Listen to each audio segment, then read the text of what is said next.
గారు ఇద్దరం కూడా మన గవర్నర్ కోటాలో ఎమ్మెల్సీగా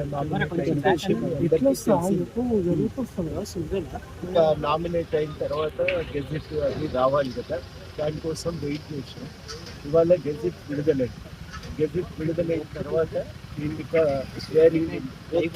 ఉంటుంది కదా, ప్రమాణ స్వీకారం చేయవలసి ఉంటుంది. ఆ ప్రమాణ స్వీకారం కోసం అని చెప్పి పొద్దున్నే 11:30కు ఇక్కడికి వచ్చినాం. స్పీకర్ గారి కోసం ఇంతసేపు ఎదురు చూసి, అయితే స్పీకర్ గారేమో ఆరోగ్యం మండల్ చైర్మన్ గారి కోసం, మండల్ చైర్మన్ గారేమో ఆరోగ్యం బాగాలేదు కాబట్టి నేను రాలేను అనే సమాచారం ఇచ్చి వచ్చారా సార్?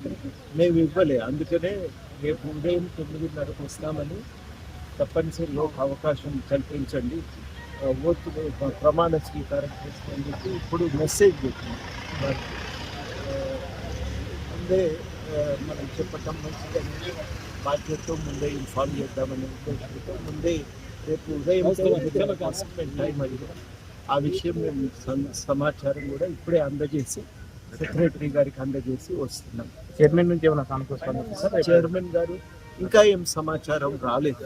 రేపు ఉదయము తప్పనిసరిగా మరి 9:30కు పూర్తి చేసుకుందాం అనేది మేము మాకున్న ఆలోచన. ఫోన్లో అందుబాటులో వచ్చారా చైర్మన్ గారు ఫోన్లో సెక్రటరీ గారు ట్రై చేసి అది రాలేదు. దానికంటే ముందు ఆరోగ్యం బాగాలేదు అనే సమాచారం కౌన్సిల్ వారి ఆఫీస్కి అందజేసింది కాబట్టి వారు ఇక్కడికి రాలేకపోయారు. చైర్మన్ పైన ఈ విషయాలు మేము వారిని అనటం కంటే కూడా ఇప్పుడు ఇక్కడ పరిస్థితులు అందరూ కూడా గమనిస్తూనే ఉన్నారు. సరే, అమీర్ అలీ ఖాన్ గురించి ఎటువంటి వివాదం లేదు కాబట్టి వారిని ఇందులోకి ఈ సందర్భంగా వారి ప్రస్తావన చేయకుండా ఒక మాట నేను చెప్పదలుచుకున్నది, ఒక రకంగా రాజ్యాంగపరంగా సామాజిక సేవ చేసిన వాళ్ళకు ఒక అవకాశం అయితే ఉంటుంది.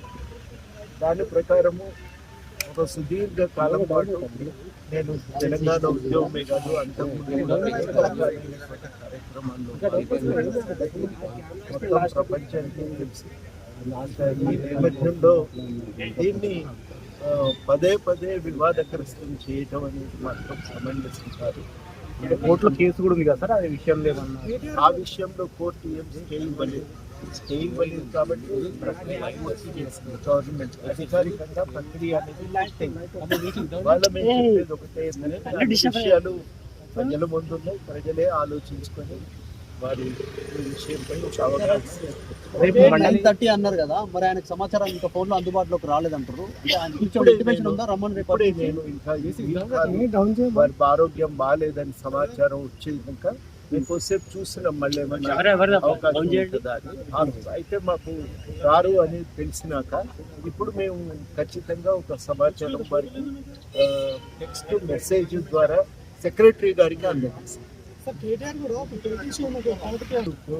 ఫోన్ ఎందుకంటే ఇది కోర్టులో కూడా ఉంది కాబట్టి మాట్లాడటం సమంజసం కాదు.